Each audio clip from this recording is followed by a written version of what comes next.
নামাজে আপোনাক মোক জান্নাতত নিব নোৱাৰে, ৰোজাই জান্নাতত নিব নোৱাৰে, হজ কৰিলে আপোনাক এই হজে জান্নাতত নিব নোৱাৰে।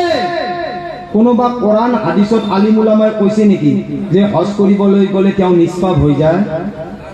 হবা না। কোনোবাই যদি এটা দুটা হজ নহয়, এই বাৰেগাঁৱৰ মানুহসকল শুনিল কাম আহিব। কোনোবাই যদি 1 লাখ যদি মক্কা মদিনাত হজ কৰিবলৈ যায় তাৰ হজ কবুল নহয়। কোনোবাই যদি গোটেই জিন্দগি ভৰ নামাজ পঢ়ে তাৰ নামাজ কবুল নহয়। কোনোবাই যদি গোটেই বছৰত এক মাহ রোজা রাখে তার রোজা কবুল নহয়। হারামটো কি কম না পালে? আরম্ভ করু।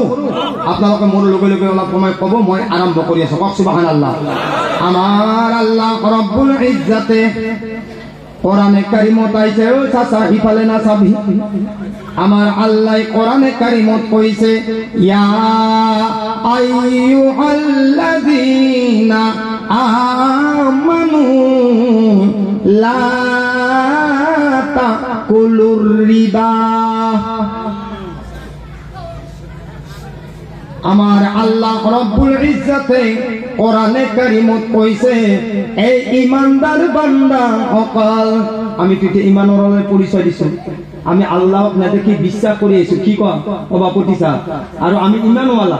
এতিয়া ইমানৱালা আমি ইমানৱালা হৈ আছো নে নাই? মই ধুনীয়াকৈ নলবেৰা ভাষাত অসমীয়া ভাষাত কোৰআন হাদিস ইনশাআল্লাহ বুজাই থৈ যাম। আপত্তিটো আপোনাৰ। আৰু মই প্ৰথম কথা কৈছো যে আপুনি মানিলে মানক, নামানিলে নাই, কমস কম জানি যাও। এতিয়া আমার আল্লাহ কোরআনে কারিমত কইছে, ইয়া আইয়ুহাল্লাযীনা আমানু লা তাকুলুর রিবা। এই ইমানদার বান্দা সকল, তোমালোকে কেতিয়াও সুদ নাখাবা। আযআফাম মুযাআফা, কমকৈ কম হলেও তোমালোকে সুদ নাখাবা। ওয়াত্তাকুল্লাহ, যদি তোমালোকে মই আল্লাহক ভয় কৰা। এই ইমানদাৰ বান্দা সকল, যদি তোমালোকে মই আল্লাহক ভয় কৰি তোমালোকে সুদ নোখোৱা, আৰু তোমালোকে যদি কি নোখোৱা মই কৈ যাম ইনশাআল্লাহ। কক সুবহানাল্লাহ। আমাৰ আল্লাহ কইছে, মই আল্লাহক যদি তোমালোকে ভয় কৰি পেলাই, পৰ্দাৰ আৰু টকা মাফনি সকলেও যদি ভয় কৰি পেলাই এই সুতৰ কাৰবাৰ নকৰে, এই সুদ যদি তেওঁলোকে নাখায়, এই সকল কি হ'ব জানানে? আমার আল্লাহ কয়, লাআল্লাকুম তুফলিহুন, তেওঁলোকে কামিয়াব হৈ যাবলৈ পাৰিব। কক সুবহানাল্লাহ। আহিম এতিয়া অলপ আলোচনা কৰো। বেয়া পাব নাপায় না? 1500 বছৰ আগৰ হাদিস আজিৰ পৰিস্থিতিৰ লগত মিলে নাই নে নিমিলে এটো পৰীক্ষা কৰিম। আজি কৰিম ইনশাআল্লাহ। কাৰণ 1500 বছৰ আগত কৈ যোৱা হাদিস এতিয়া আজি আমি ব্যৱহাৰ কৰিম। এই পৰিস্থিতিৰ লগত আমাৰ মিল খাই নাই নাখায়? ঠিক আছে। মই যে কৈছো হজে জান্নাতত নিব নোৱাৰে, নামাজে জান্নাতত নিব নোৱাৰে, তে হুজুৰ কথা এটা হল, অতদিন যে কপাল ঘঁহি ঘঁহি কলা দাঁত ফেলালো, আঁঠুত যি বাকাল খেদালো, হেলা কি হব? হেলা কি হব মই কৈ যাই আছো। না বেয়া পাব? নাপায়? নাপাওঁ ইনশাআল্লাহ। এতিয়া এই 1500 বছর আগৰ কথা আল্লাহর নবী কই গৈছে। কক সুবহানাল্লাহ। আল্লাহর নবী কইছে, ইয়াতি আলান্নাসি জামানুন লা ইউবালিল মারউ মা আখাযা মিনহু আমিনাল হালালি আমিনাল হারাম। আল্লাহর নবী 1500 বছর আগত কই গৈছে, ইয়াতি আলান্নাসি জামানুন, মোর উম্মতৰ এনেকুৱা এটা সময় আহিব, এনেকুৱা এটা দিন আহিব, এনেকুৱা এটা জামানা আহিব, তেওঁলোকে এই বস্তুটোৰ পৰৱা নকৰিব, তেওঁলোকে এই বস্তুটোৰ চোৱা চিন্তা নকৰিব, তেওঁলোকে এই বস্তুটো কেতিয়াও ভাব নানিব। তেওঁ যিমানবোৰ ইনকাম কৰিছে, তেওঁ যিমানবোৰ কামাই কৰিছে, আল্লাহৰ নবী কৈছে, আমিনাল হালালি আমিনাল হাৰাম, যিমানবোৰ ইনকাম কৰিছে, তেওঁ যিমানবোৰ কামাই কৰিছে, এই কামাইটো এই ইনকামটো হালাল নে হাৰাম, এই বস্তুটোৰ তেওঁলোকে পৰৱা নকৰিব। কওক নাউজুবিল্লাহ। এতিয়া মই পৰীক্ষা কৰিম, হা, বেয়া পাব? নামাজটো পঢ়ি আছো, অজকতো যাই আছো, হয় না? মাজে মাজে গাঁৱে গাঁৱে দাৱাতো খাই আছো। আচ্ছা, না বেয়া পাব? আহিব আহিব। এই জামানাৰ পৰিস্থিতি কৈ যাম, চাব চাব। সুদ খোৱাটো কি আছিল? কৈ যাব এতিয়া কৈ যাব 5 মিনিট। সুদ খোৱাটো, মদ খোৱাটো কৈ যাব, ড্ৰাগছ খোৱাটো, ভাং খোৱাটো, জুৱা খেলাটো, IPL-ত বাজি লগাটো, বান্ধন খোৱাটো, উজ্জীৱন খোৱাটো, সঞ্চয় খোলাটো, ইন্টাৰেস্ট খোৱাটো হাৰাম। হাৰাম না? কেমন গীতে বাঁচি চাই এই গোট সঞ্চয় এইবিলাকৰ পৰা?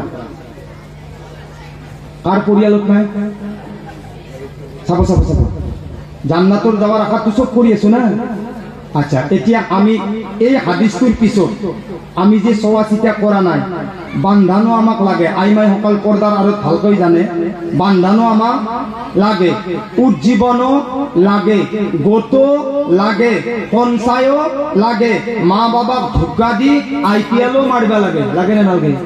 তাছো খেলা হয়, খেলা। এইবিলাক যিমানবোৰ ইনকাম কামাই আছে, গোটেই বস্তুবিলাক কি? হারাম। এতিয়া হাদিস আকৌ আহিছে কি? আল্লাহর নবী সাল্লাল্লাহু আলাইহি ওয়াসাল্লামে কয়, এই হাদিস সাহাব অস্করা হজ কবুল হওয়া দূরের কথা, নামাজ কবুল হওয়া দূরের কথা, রমজানের রোজা কবুল হওয়া দূরের কথা, যাকাত কবুল হওয়া দূরের কথা, আমার আল্লাহর নবী কইছে লা ইয়াদখুলুল জান্নাতা জাসাদুন কুযিয়া বিল আরাম। এই তো মানুহৰ অংগ কেতিয়াও জান্নাতত প্ৰৱেশ কৰিবলৈ নোৱাৰে যাৰ ইনকাম, যাৰ কামাই হাৰাম হয়। কওক নাউজুবিল্লাহ। মোৰ বোৱাৰী বান্ধন লৈছে, তাজা তাজা পইচা, এই পৰ্দাৰ আৰু টকা মা ভনীসকল, তেওঁলোকক হাল্লা চিল্লাটো অলপ কম কৰবা দি।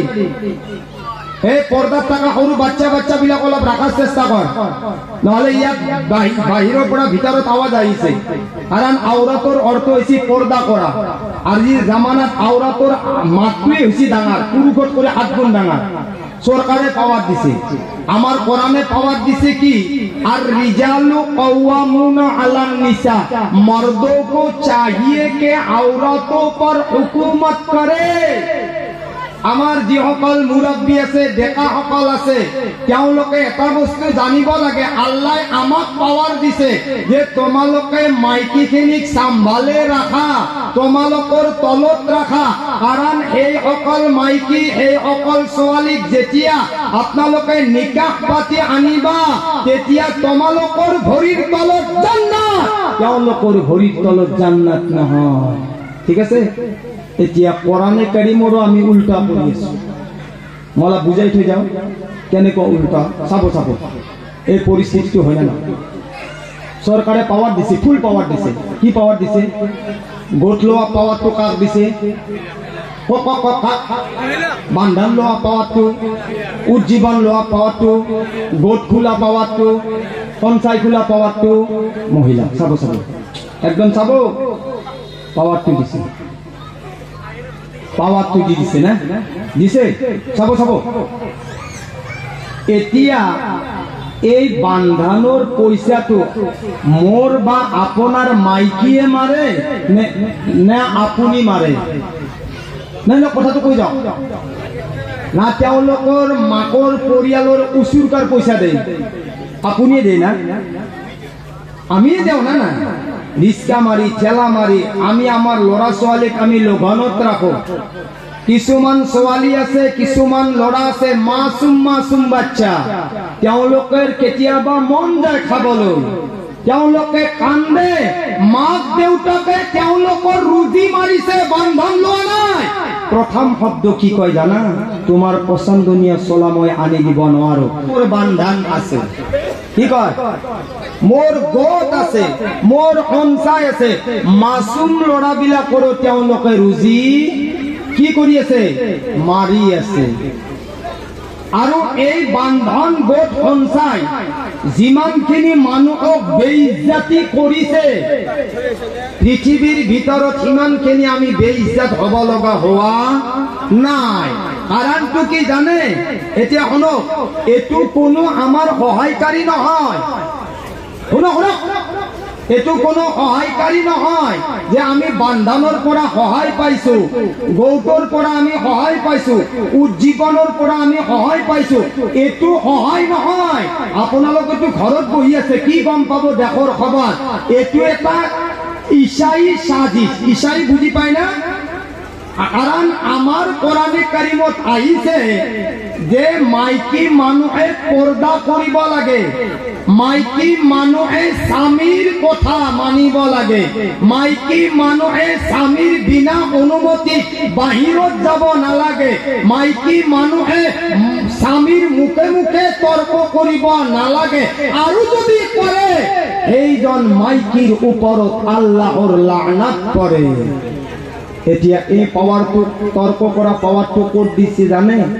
আপুনি আগতে কৈছে যে মই উজ্জীৱন মাৰো, মই বান্ধন মাৰো, কিন্তু মাইকীটোৱে আপোনাক কি কয় জানে? যে মই যদি গোট আৰু সঞ্চয়টো লৈ নেদিলি হয়, তুমি এইখিনি কাম কৰিবাই নেদিলি হয়। দিছে, তৰ্ক কৰা পাৱাৰটো দিছে। এতিয়া আমাৰ কোৰানে কাৰিমে কি কয়? কৈছে যিমানবোৰ মাইকী মানুহে, আৰে কথা নাপাতিবি ৰে ভাই, আপোনালোকৰ আলোচনাটো বেছি হৈছে, বুজি পোৱা নাই। যদি কোৰানে কাৰিমে স্বামীর মুখে মুখে তর্ক করা মাইকিক আল্লাহ লাহনাত করে, তেতিয়াহলে এতিয়া আমার মাইকী বিলাকক আল্লাহ যদি লাহনাত করে, তেতিয়াহলে ইয়াত কৰি দুখৰ সীমা আৰু পৃথিৱীত নাই। ২ নম্বৰ কথা, মই ভাবো যিসকল পুৰুষে মাইকী মানুহৰ বান্ধন লৈ পেলাই, উজ্জীৱন লৈ পেলাই তেওঁ কয় যে মোৰ টকা পইচা হাতত আছে, মই ভাবো মাইকী মানুহৰ কামাই খোৱাটো মৰ্দৰ আলামত নহয়, এইটো কাপুৰুষৰ আলামত হয়। কিহৰ আলামত? কাপুৰুষৰ আলামত। কাৰণ আপুনি মৰ্দ হয়, আপোনাক নিকাহৰ পিছতে আপোনাৰ ওপৰত জিম্মাদাৰী হয় যে আপুনি আপোনাৰ মাইকীটোক ভালকৈ চলক, তেওঁৰ খৰচ পাতিৰ কথা চিন্তা কৰক। আপুনি এইটো বস্তু নকৰিব যে মোক বান্ধনটো লৈ দিছি, মই বহুত টকা পইচাৰ ইনকাম কৰিছো, আল্লাহ মাফ কৰক। এতিয়া আপুনি চাওক এই জামানা, এতিয়া আপুনি যদি আপোনাৰ মাইকীটোক কিবা এটা কথা কয়, মাইকীটোই কিন্তু নামানে দেই, মুখে মুখে তৰ্ক কৰে। কিন্তু আপোনাক যদি কয়, আপুনি সেই কথাটো মানা বাধ্য। আৰু মা ভনীসকলৰ এটা নিয়ম আছে, 100 কথাৰ ভিতৰত আপুনি 99টা ভাল কথা কওক, আৰু এটা যদি লাইন কাটি গেছি তেতিয়াহ'লে 3 দিনলৈকে মুখখন ফুলি থাকে, 99টা ভাল কথা নুনে। এটা যে হানমাৰাকে কলি সেই কথাটো কয়, মোক এনকে কৈছা, মোক সেনকে কৈছা, মোক এনকে কৈছা। আল্লাহৰ নবী এইবিলাক মানা কৰিছে, কওক নাউজুবিল্লাহ। এই কারণে আমার আল্লাহ রব্বুল ইজ্জতে কক সুবহানাল্লাহ। এই আমার ভাই সকল বন্ধু সকল, মই আগতে কইছো যে নামাজ পড়ি মানুহে জান্নাতত যাব নোৱাৰে। আল্লাহৰ নবী কয় জান্নাতত যোৱাটো দূরের কথা, আমার আল্লাহর নবী কইছে লা ইয়াদখুলুল জান্নাতা জাসাদুন গুজিয়া বিল হারাম। এই তো মানুহৰ অংগ কেতিয়াও জান্নাতত প্ৰৱেশ কৰিবলৈ নোৱাৰে যাৰ ইনকাম, যাৰ কামাই হারাম হয়। কক নাউজুবিল্লাহ। আমি এটা কথা বুজি পালো দেই, যে আজিৰ পৰা আমি হাৰাম কামাই নাখাওঁ। কক নাখাওঁ, কক নাখাওঁ, নাখাওঁ।